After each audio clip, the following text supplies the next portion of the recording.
Hello everyone. Imagine you are traveling abroad. You go into a shop and you want to buy something to drink. What do you say in English? Today we will practice useful phrases for buying wine, beer, and spirits. First, I will say the phrase in Japanese. Then, I will say it in English. Please listen and repeat after me. ビールを買いたいです。I would like to buy beer. I would like to buy beer. 赤ワインを買いたいです。I would like to buy red wine.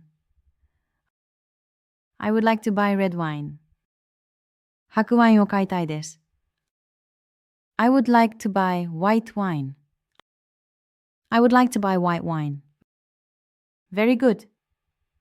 These are simple and polite phrases. When you are traveling, use them with confidence. Great job today.